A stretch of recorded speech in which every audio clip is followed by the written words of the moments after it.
Welcome to today's webinar brought to you by OraSure Technologies. OraSure Technologies is a global leader in oral fluid substance abuse testing products. Their assays provide accurate and easy-to-administer testing methods to determine the presence or absence of pure alcohol in a person's system.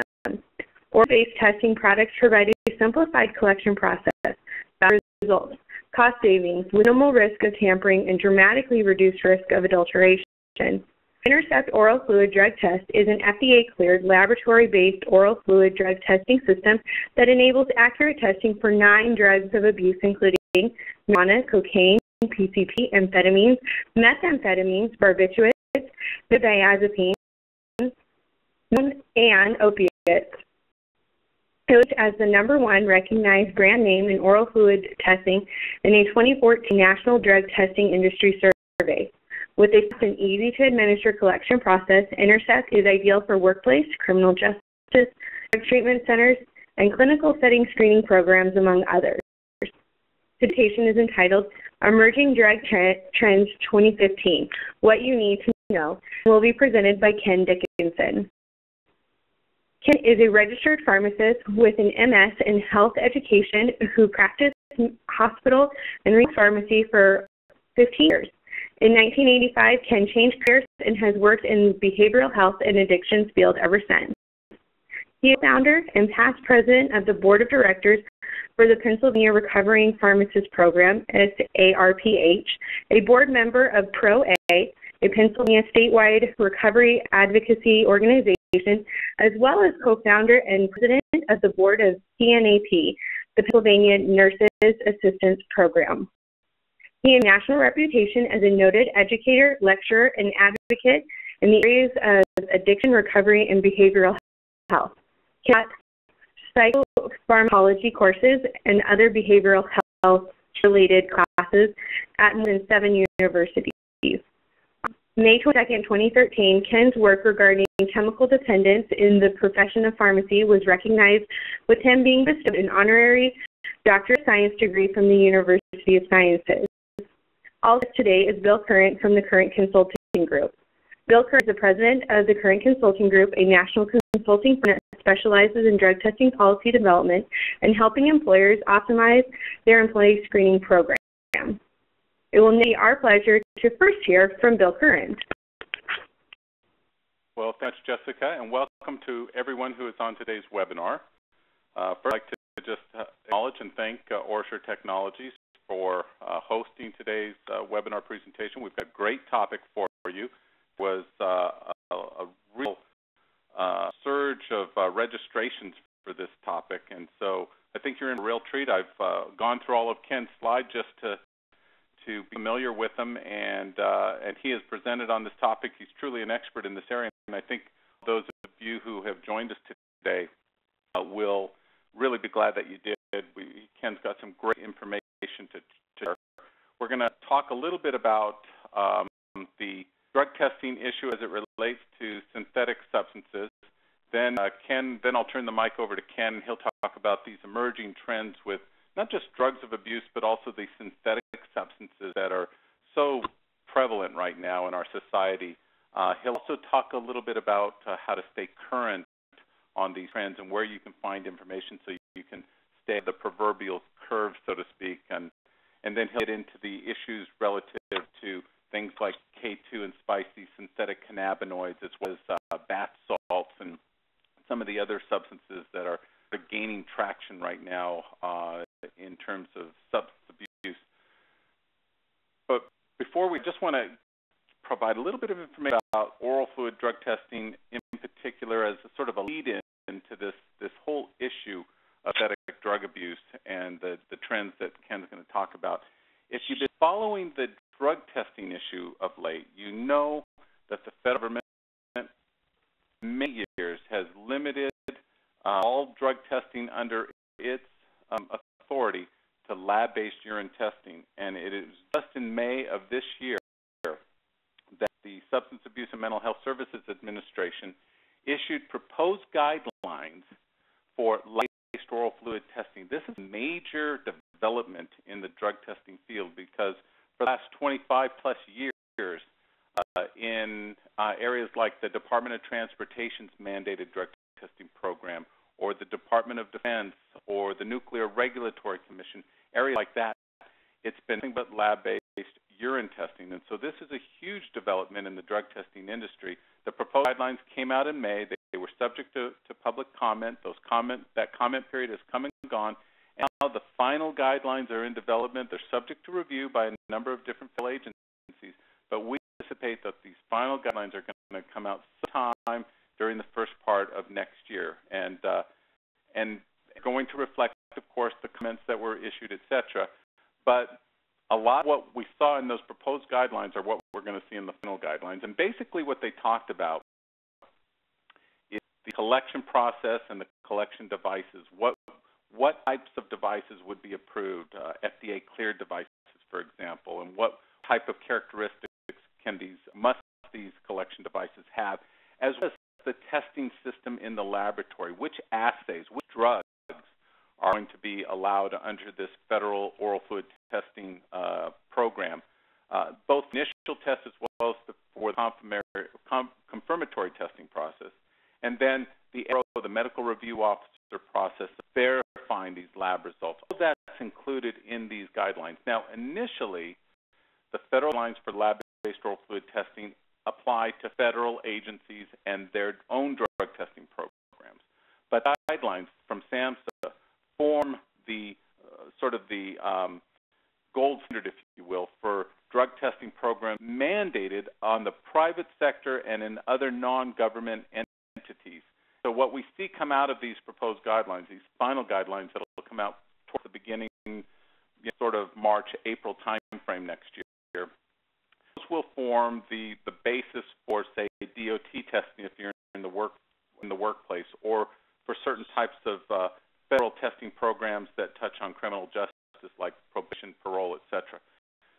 The proposed guidelines, which will be finalized, will sort of the gold standard for lab-based oral fluid testing, which we haven't had. We've had state drug testing laws that touch on oral fluid testing, and we've had companies in the private sector developing oral fluid testing programs, but now we're going to have these guidelines from the federal government that touch on all the right things you should be doing if you're doing oral fluid testing. And let me clarify that when I talk about oral fluid testing under the proposed guidelines, I'm specifically and only talking about lab-based oral fluid testing. The government is not suggesting, they're not proposing guidelines for instant result or rapid result or point of collection, point of care testing devices.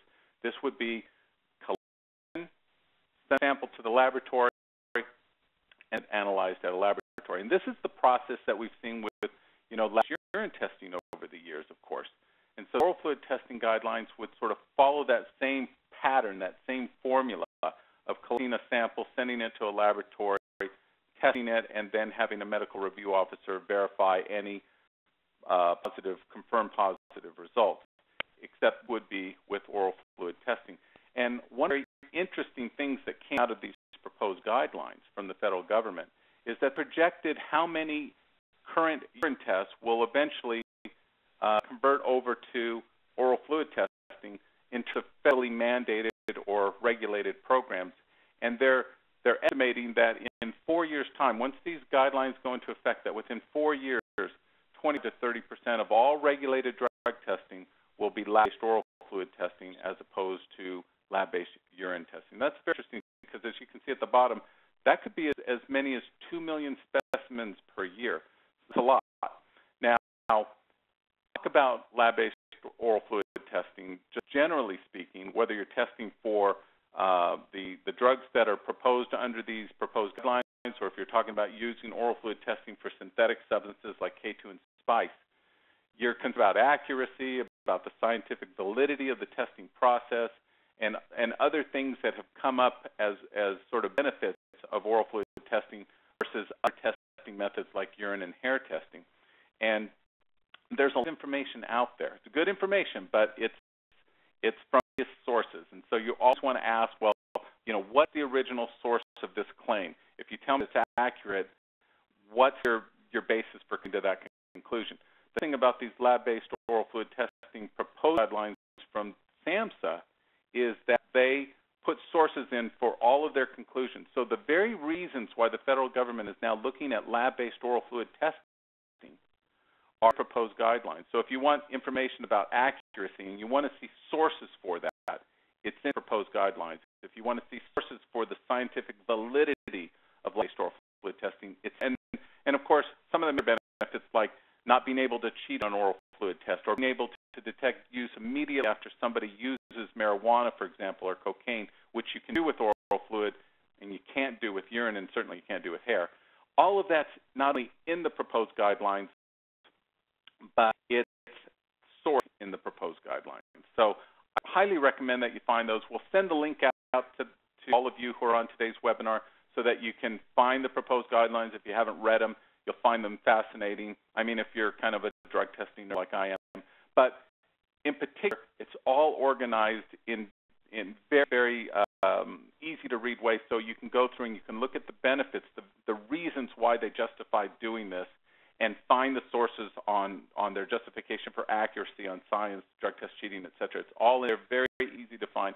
And we'll send the link out when we send the follow-up from today's webinar out to everybody. So if you're interested in it, you can find it for yourself, and you'll be able to go to those direct sources that the government used as they were putting their proposed guidelines together. So it's all intended as sort of a lead-in or a segue to Ken's presentation today.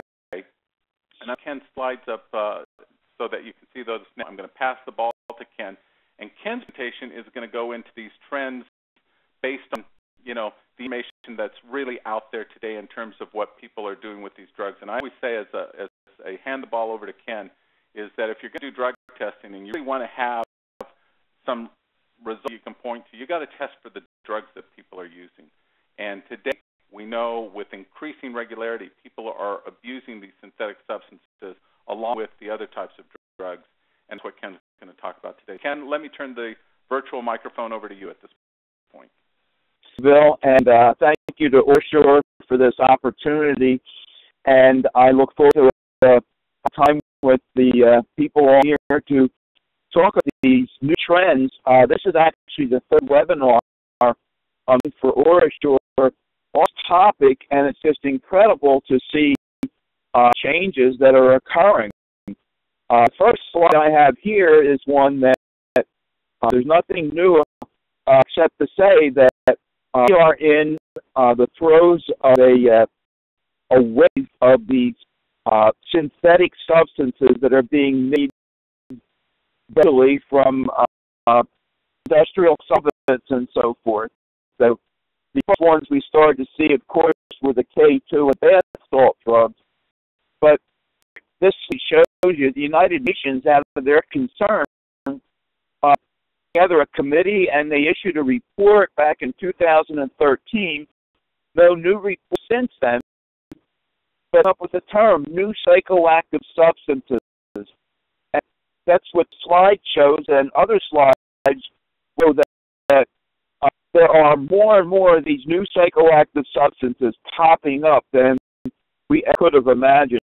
To the point that I want to back to this. I want the third slide with you here. Emergence of the NPSs, not new psychoactive substances. If I can, and we name for them highs, herbal highs, research chemicals. The behind these compounds is that they are not listed in the Controlled Substance Act and not being listed in that act or in others in countries around the world. They're not illegal. People can free traffic in them, and as soon as we do regulate or come up with laws, the street chemists, as I call the clandestine chemists, right away come out with a new compound that are regulated. I'm jumping back to the previous slide because, as Bill mentioned, one of the ways to stay current is the websites that the drug subculture resorts to and uses for their information. The first two websites I have on here are .org if familiar with it, is the definitive how-to of drug abuse. Or if you Arrowwood homepage, click the link in the lower left of that homepage. It says Plants and Drugs. And you click on that, it's going to tell you that you are now in a pharmaceutical cornucopia that hundreds and hundreds of different compounds listed with great detail. Forums there where people share information back and forth, people their experiences. They tell people where to buy, how to make, how to avoid drug testing, types of things are all there. Psychoactive compounds. And as one of these newer synthetics pops up, that place I will go to try and, in addition to Google, of course, that I can come up with. Now, bluelight.ru is also now bluelight.org, and that too is very similar to Arrowwood in the they're a harm reduction site, and that they have a lot of information there. Phrases I use for this young adult adolescent population we have today, they're so sophisticated in their drug knowledge that I heard of them as pharmaceutical grades in many cases. Qualifies them to have that information is that they are on sites like Arrowwood and Blue Light. I urge people to look at those two websites. If you're not familiar with them already, but that you are on this webinar. Forum.com is very comprehensive. It's not the harm reduction. The first two are. Next to our sites that I put up here are not drug abuse sites. Educational and informational about, in this case, K2, as we're going to talk about, has evolved, and its mission is to become a very legal drug. So with that, I'll move forward 2 slides to where I mentioned that the United Nations put together that SMART report, and here are some of the from there that just gives us an idea of this movement, this trend that we're in. Of course, it goes back to 2009. It was an earthquake that we first missed seeing K2 and bath salts in the United States. They had been prevalent in Europe for a couple years before that, and so the UN, in response to that, put it together. They continue to track this. They have not issued any updates since that report. But just look at the numbers, how they've increased from 24 in 2009 to 57 in 2012. Well, right now, they're saying that there's way more than 1 per week. So we're looking at 70 or 75 new psychoactive substances are prominent, making their presence on the Internet. They are in and discussion groups where the drug subculture knows to frequent and get their most updated information. From there, end up developing the desire, the substance, the nurture it. This is 21st century substance drug abuse marketing.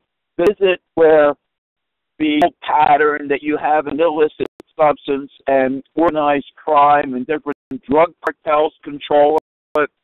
This is that whole bunch of different chemists all over the place working independently making chemicals, experimenting on computers to design new molecules to work again outside of the law and generate the desire for the product, to market the product with packaging and all kinds of attractive things. What it does, once developed that, they can sell it legally because not a controlled substance. So, of course, the phenomenon that we're going to talk about is that initially, part of it was on these online shops that you'll see on this slide, that a report and took a snapshot, and there were 693 shops in 2012 compared to only 314, 470 in 2010. What a growth from 2010 to 2012. So these books are there, but the bigger phenomenon today that we're facing is that they are being sold in bodegas, they are sold in parks, gas stations, tobacco stores. I saw an article where, in response to the A2 fatalities in Brooklyn, that Brooklyn closed 1,700 bodegas. Didn't close them, but stopped them from selling K2.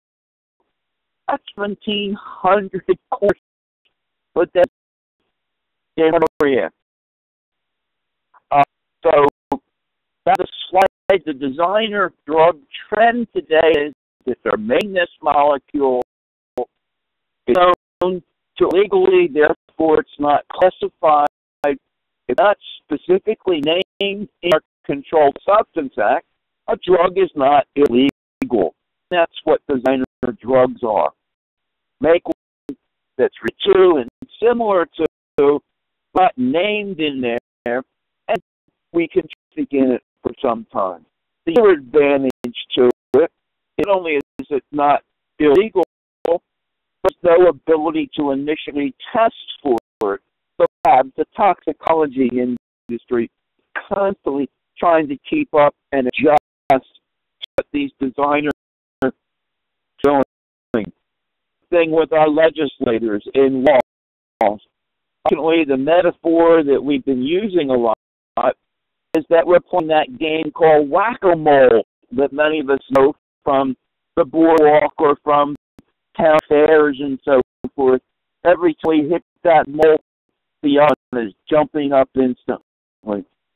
This illicit drug industry has these molecules already designed, ready to market, before we do develop tests or legislation against something. There is, as you'll note on this slide, candy and breath drops and things such as gummy bears are now ways that they are. In fact, one of the newest things I will be talking about in a few minutes, the drug Flakka, dangerous, very powerful. It's now candy bears, as you see. I want to talk but briefly about K2.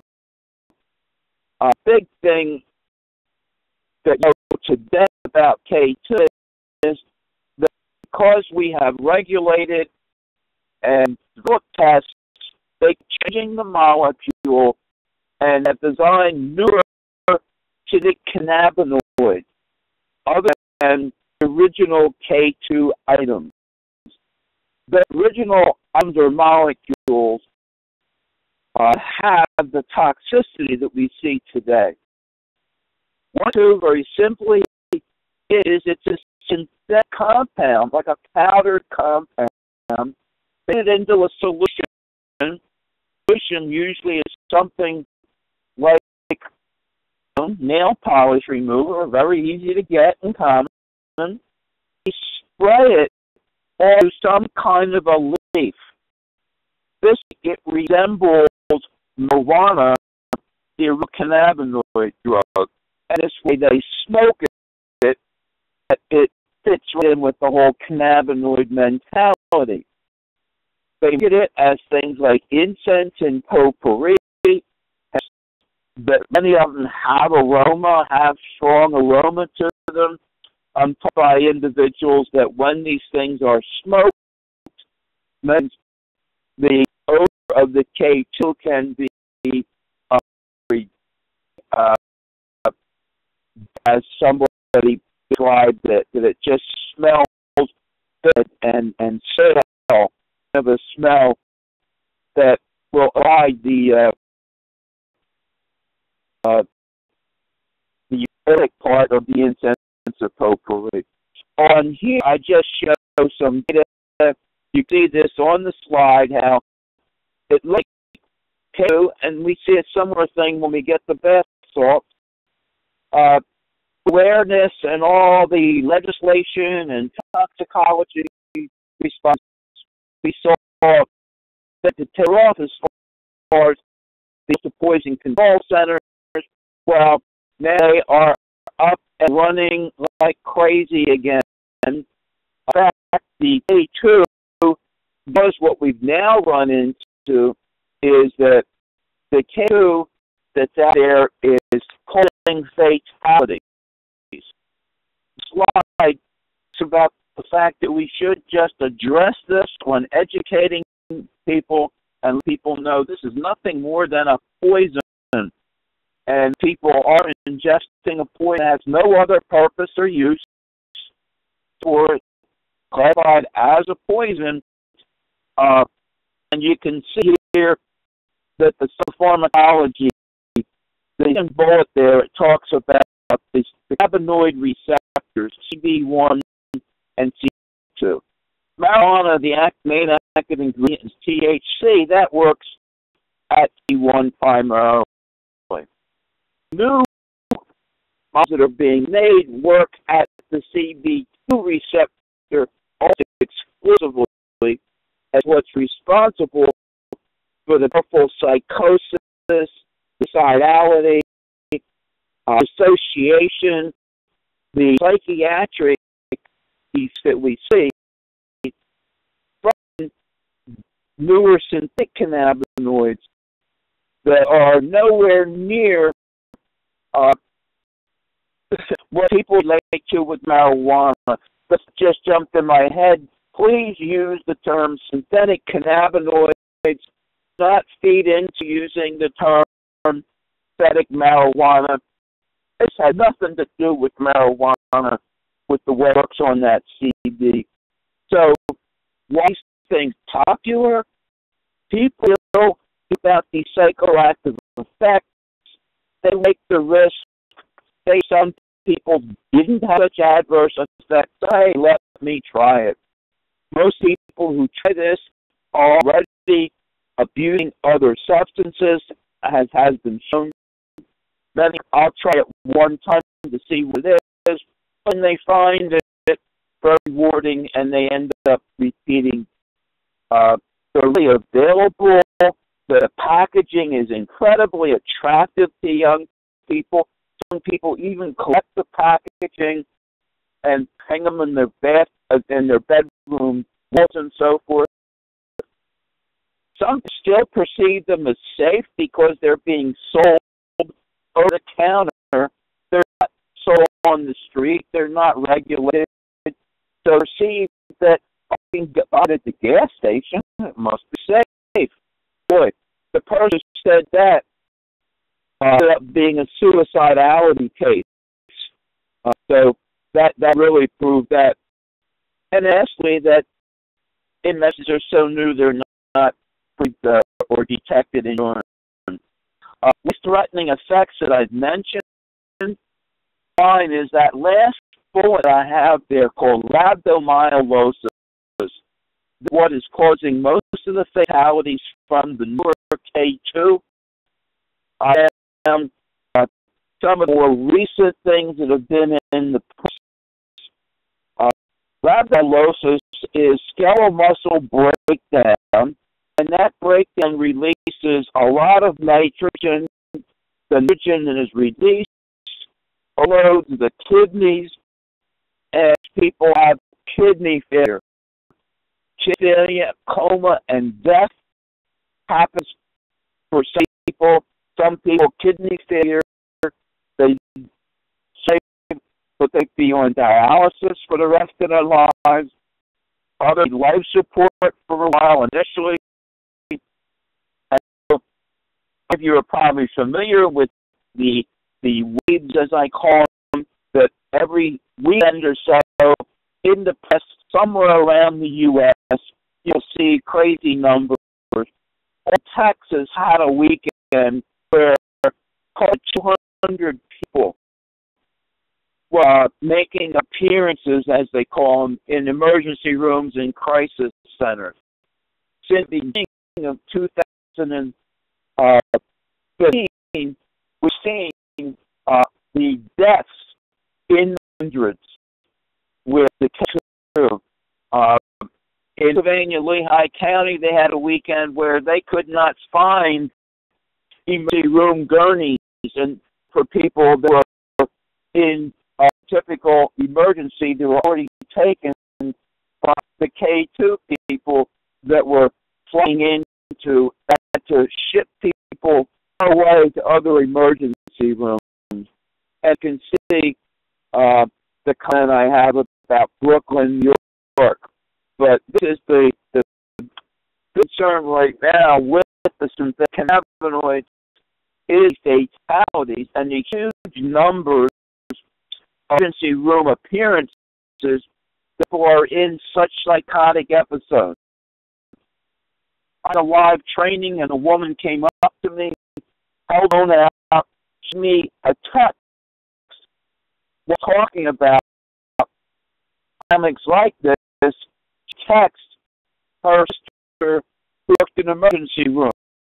Also on that, when I mentioned Flacca, because Flacca is the dog that is now starting to rival they too with emergency room appearances. So the life-threatening health effects, again, with A2, are primarily what we're looking at is a state called excited delirium, and you should be familiar with excited delirium.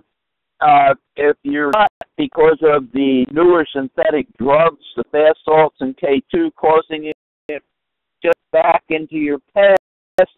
And if you ever work with people that were in a psychotic state with TB or embalming fluid or wet, different compounds induce this excited delirium. This slide tells us it's an exchange in the mental status. Basically, the tension.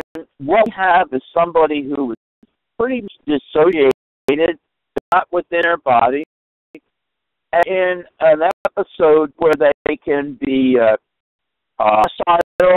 suicidal. They usually start to drove because they have hyperthermia, and they are attracted to water as well to try and cool off.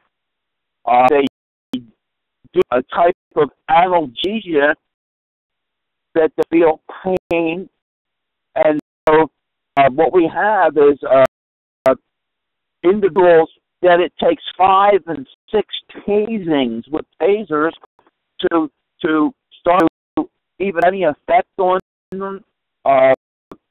They become combative. They have extra strength as the not any pain, so they're real difficult. We pretty much have to treat them with psychologic intervention to try and get a drug like Haldol on board to minimize this.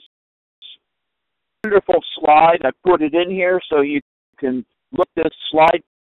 I want to credit to the Maximus Foundation. You see at the bottom here, website is incredibly useful when talking about K2. You can see the various symptoms synthetic cannabinoids and touched on many of them already. Some such as the inability to speak, the paralysis and cramping of muscles that I touch on. You will see, that this slide is death by PowerPoint, and I always put this in here so people have it as a reference. I'm going to move on from it, but it does mention that rhabdomyolysis there that I mentioned. Pointing facts about K2 is that is predictable. We never know exactly what's in it. People take it each time. It might be the same package. They don't know how much is in there. They don't know what is in there. That is one of the things that's very alarming. Good job talking about testing. I'll skip over my couple of testing slides there. So it's me. I'm now up to looking at A2 treatment. And the treatment with A2 is we need to stabilize people if they're in that psychotic episode, if they are in like a delirium state or they're dissociated. So, very high doses of benzodiazepines are being used short term for co-occurring disorders should not be getting benzodiazepines, we all know. And the long-term effects, which we really do not know. There are individuals that have had complete psychotic breaks. None of the antipsychotic medications that have been useful. We have, unfortunately, individuals that are a result of ingesting synthetic cannabinoids in some vegetative state on huge doses of antipsychotic. It's a treatment protocol. We K2 individuals because they're in that crisis. They are in an overdose situation, and so what we're looking at here is management of that situation. Emergency room physicians and nurses are much more adept at working with individuals that are intoxicated with synthetic cannabinoids than that they have been. Here is a protocol. It's for cathinone users, which is the best compound, but this is all what we use for anybody that's having excited delirium type of effects. Two as well. Supportive care, the session again with the benzos, and that's just short term, and they can be maintained on other psychiatric medications as they deem they're appropriate and they start to come up with their diagnosis.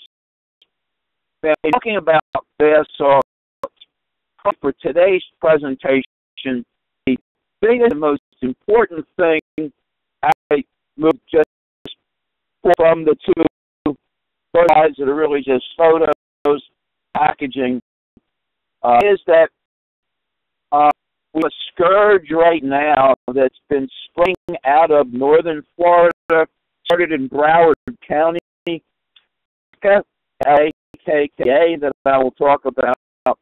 And ACA, just think in terms of, like super bath salts. And what we have said about bath salts, about FLACA, even more toxicity and more psychosis and difficulty in teaching treat this individual.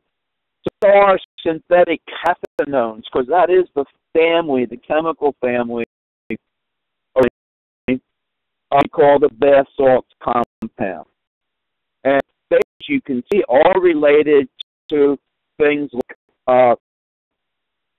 and amphetamine that uh, they strong release serotonin, dopamine, norepinephrine in the brain, all those upper neurotransmitters, that make people extremely agitated and possibly in that psychotic and excited delirium phase.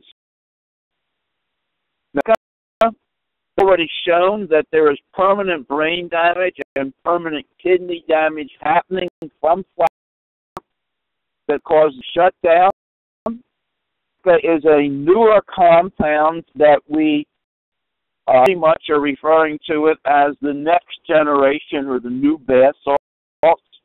It can be taken in any route of administration, smoke, snorted, oral, lingual.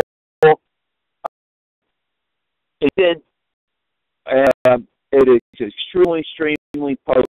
And the young lady, her text message from her sister, and her sister worked in a crisis center in Broward County. She started saying that there were absolutely no slots available in emergency rooms and in crisis centers at that time because they're all filled with flacca people. That this drug, where it's catching on, and again, northern Florida. But recently, I've been seeing and reading on that being up in the Midwest, in the Northeast, make its way up into Tennessee and further west. It's going to make its way around the country, most probably. That's why the flacca is cheap. Overdose potential is high. This is being made, much of it, in China and over here in these flakes, and this powdered, the other names for it has been global. It became the number one drug of abuse in some communities in Florida this past year, and I cite the newspaper article that mentions that. You can see some of the packaging with flacca, and the alpha PVP is the chemical name for it that they are able to obtain flacca. Now, this is what I said was lightning, that it has shown up in the form of gummy bears, and the two packages there, the one to the right is sugar cubes, and the one to the left is gummy bears, but that now is flacca in candy form. To the bath salt data, and yes, flacca will be included in the future that we hear, but the poison control centers see that not say, but on the rise again with this new scourge. Drug testing, we've mentioned, treatment issues with this. If you worked with amphetamine or PCP addiction or abuse, you're doing with these people too. The biggest important in the beginning is the stabilization, the safety being the highest priority. Stabilization, get them into crisis centers. One of the shortcomings that I have been seeing with bath salts and K2 is that they access the recovery or mental health industry psychiatric crisis so often, and are stabilized and sent home. They're getting a poison. This isn't something that a lot of drug treatment programs or a lot of funders recognize and provide funding for addictions type treatment. They see it as an addiction, and so a lot of individuals are falling through the cracks. They're not is having a psychiatric disorder. So call centers see them repeatedly, but plus some psychiatric hospitals in many cases in drug and alcohol treatment. That we need to really look at and address this to change so we can treat these people. Many of them are sitting at home in a psychotic state with their families. So the treatment is emergency situation, something like Haldol, and maintenance. Use the atypical antipsychotic or neuroleptic medications, antibiotic minocycline, going off-label potential, minimizing the psychotic symptoms. Major problems with both K2 and bath salts has been when people seem somewhat stable, they haven't used in a while. What I'd like to see is that they have suicidality that just comes out of nowhere. The initial encountering somebody, what to do is decrease the sensory exposure, talk people down, not allow them to become stimulated by sight or sound, and we possibly stabilize them then. Change time is going to be one of the things to help with the bath salt, the mephedrine and MDPV, were the two bath salt compounds where we already have some documentation and of what treatment should be and what treatment is getting. As you can see, the slide, some rejecting them, some accepting them, but not really able to get a whole lot of funding. Now to Molly, we have to always mention Molly. Molly has not gone away. Molly has just had another summer where many large festivals, people being ill from Molly. Molly is nicknamed for molecule because it is supposed to be pure MDMA drug ecstasy. Ecstasy ended up developing a big reputation and because tainted. So they said, well, we're going to make the real pure thing and just call it Molly. Well, the drug dealers didn't stick to that for long. Much of what's sold as Molly does not contain ecstasy. You can see the observable behaviors with Molly that we see. Overdose and death can happen in some cases. There are accidents. They become so impaired, so disoriented. And after the usage of it, a lot of confusion, a lot of depression because of the depletion of serotonin. Some observable behaviors with Molly's, you'll see the closeness, hence it is oftentimes referred to as a hug drug or love drug. Sexual arousal and interaction is very prominent with this. Let's look at another phenomenon that we're seeing catching on, smoking of alcohol. And briefly, the smoking of alcohol, what makes this so dangerous is that when you can put something into a vapor or a fume and then into the lungs, in the brain within seconds. The further it gets to the brain, the more intense is the response. What we see is most people that try this, they're going for the biggest jolt they can get from alcohol. They easily overdose in smoking this. Drink too much, it's into gastrointestinal tract. But when smoking, it's going to be so much easier to overdose. There's two ways or two methods you can see. The one is using dry ice, and the other is using a mechanism such as a vaportini. Here I show them on the next slide. The up left is a vaportini. freezing. They heat a little bit of alcohol inside that glass globe. As the vapors come off, they inhale it. You're right, the individual there just dropped dry ice into his alcohol, and the vapor that comes off contains pure oil.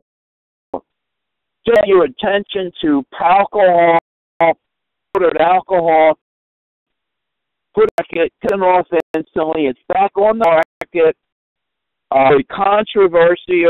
The websites that I have cited there have good information on this. You can see the walking piece up to the right. That's powdered, and what that is, it's powdered alcohol. That's added to it. It makes a margarita. The individual who invented this and marketing it, and he is on his website explaining how easy it is and why it should be legal. What I can say is that here are the different versions of it that are making. And lastly, that there are, I believe it's 28 different states at this time that have either banned it at the state level or are actively looking at legislation to ban it. Well, or honey, this is extremely serious, and part of what's feeding this is that with the medicalization and the recreational legalization on us, we have seen all kinds of recipes and all kinds of edible marijuana products. Well, all you need to do if you are at home, which is take the weed that you bought on the street, put it into a saucepan like you see here on this slide, and that saucepan is butane fluid. It's heated about 103, 108 degrees. Butane evaporates off, and it leaves behind an oily type substance, and that is beet oil.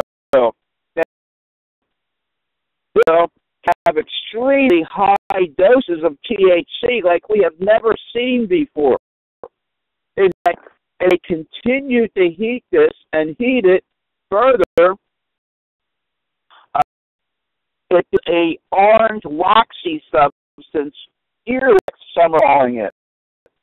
Well, this is taken oily. As you can see on this slide, that is 45 to 60, not like smoking it, not quickly, but duration is 6 to 8 hours on control.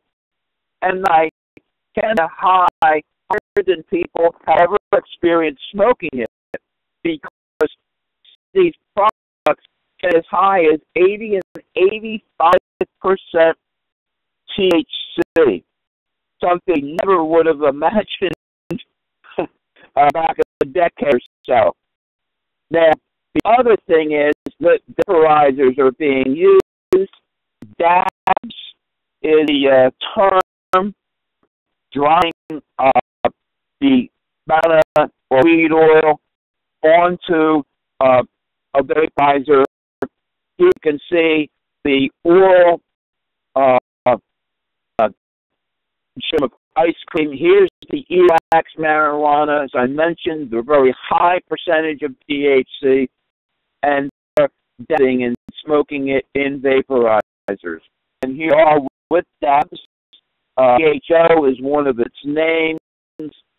Spread out in the West, and as we can see, it's been on the East Coast for a while. And this is one of the other things I wanted to point out today, that these substances we've been talking about can be used in vaporizers. A vaporizer takes a liquid, an aqueous solution in many cases, turns it into a vapor, a mist that quickly inhaled into the lungs and greatly enhances the potency of the drug and the effect. More so than intravenous injection, it gets to the brain faster. So we're going to continue to see a group in electronic vaporizers with various legal psychoactive substances, many of these new designer synthetic compounds. I get on time, continues to grow on internet. In some communities, there's people endorsing kratom, wanting it to be legal, where it's been around for thousands of years. Southeast Asia, it is banned. It's not a legal substance. Let's know something about it because they've had it forever. Many states in the U.S. are now looking at clarifying it as a Schedule I drug, being totally illegal, much like Tennessee did, because it's going to take the feds a little longer. Crack is very interesting in that it actually works at the opioid receptors. This cure called metragenine is baffling to us pharmacologically, but we're able to observe and to see that at low doses, it's a stimulant, and it works as a sedative and as an opioid-type drug at the higher doses. People talk about it being their herbal side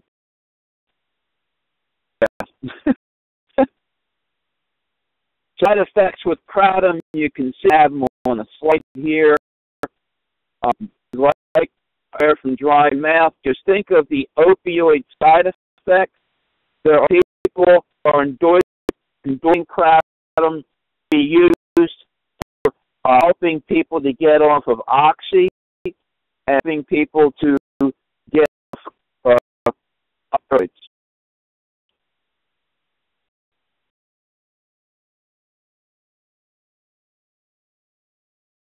Crack has not happened to yet to any extent, but I include information on it for individuals. And I want to close by saying that the fentanyl is treats today in our heroin is not the prescription drug fentanyl that people are familiar with. It's actually a fentanyl being made in super labs in Mexico, and is not a regulated molecule. Some of them are legally trying in it with very little problems. So powerful. It's an instant overdose, a hot shot for a lot of individuals.